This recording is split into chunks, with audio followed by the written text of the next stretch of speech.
Hello my dears. അപ്പോൾ ഇന്നത്തെ പരിപാടി പ്രിയങ്കയുടെ ചേട്ടൻ്റെ കല്യാണത്തിന് പോവാണ് ഗായ്സ്. അപ്പോൾ രാവിലെ തന്നെ ലുസിമോളും ആമിനയും വന്നിട്ടുണ്ടായിരുന്നു. അങ്ങനെ ഞാനും ആമിനയും ലുസിമോളും കൂടെ തന്നെ നേരെ ബസ് കയറിയിട്ട് ചിന്നക്കടയിൽ ഇറങ്ങിയിട്ടുണ്ടായിരുന്നു. അവിടെ ചെന്നപ്പോൾ ഗ്രീഷ്മയുടെ ചേച്ചിയുടെ കൂടെ തുമ്പിക്കുട്ടിയൊക്കെ ഉണ്ടായിരുന്നു, അമിതയും ഉണ്ടായിരുന്നു. അതിനുശേഷം ഞങ്ങൾ ഒരു ഓട്ടോ പിടിച്ചിട്ട് നേരെ ആശ്രാമത്തേക്ക് പോവുകയാണ് ഗായ്സ്. അപ്പോൾ ഞങ്ങൾ എല്ലാവരും കൂടെ ഒരു ഓട്ടോയിലാണ് പോയത് ഗായ്സ്. അങ്ങനെ കാര്യമൊക്കെ പറഞ്ഞത് ഞങ്ങളത് ഓഡിറ്റോറിയത്തിലെത്തിയിരിക്കുകയാണ്. ഓഡിറ്റോറിയത്തിലെത്തി ഗായ്സ്. അങ്ങനെ ഞങ്ങൾ മുകളിൽ പോയിട്ട് എല്ലാവരും കൂടെ അവിടെ ഇരുന്നു. അപ്പോഴത്തേക്കും കല്യാണമൊക്കെ നടന്നിട്ടുണ്ടായിരുന്നു.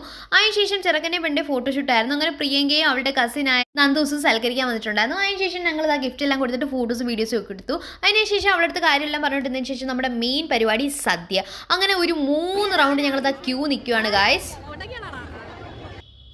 അങ്ങനെ ഒടുവിലത്തെ ഒരു നീണ്ട കാത്തിരിപ്പിന് ശേഷം ഇതാ സദ്യ വന്നിരിക്കുകയാണ്. എൻ്റെ പൊന്നോ, അങ്ങനെ പരിപ്പ് വന്നു, പിന്നെ നെയ്യ് ഒഴിച്ചു. കൊല്ലങ്കാരുടെ സദ്യ ഒന്ന് വേറെ തന്നെയാണ് ഗായ്സ്. അതിന് ശേഷം സാമ്പാർ വന്നു. അതിന് ശേഷം മോരൊക്കെ ഒഴിച്ച് കഴിക്കും, പക്ഷേ അതിന് കഴിക്കാനുള്ള ത്രാണിയില്ല. പിന്നെ കടല പായസവും പരിപ്പ് പായസവും എല്ലാം ഉണ്ടായിരുന്നു. എൻ്റെ പൊന്നോ, അടിപൊളി ടേസ്റ്റാണ്. അങ്ങനെ പഴവും പപ്പടവും എല്ലാം കൂട്ടി ഒരു അടി അങ്ങോട്ട് അടിച്ച് എൻ്റെ പൊന്നോ സ്വർഗ്ഗം. അങ്ങനെ വയറ് നിറച്ച് സദ്യയൊക്കെ കഴിച്ച ശേഷം വീട്ടിലേക്ക് മുടങ്ങിയാണ്. Thanks for watching.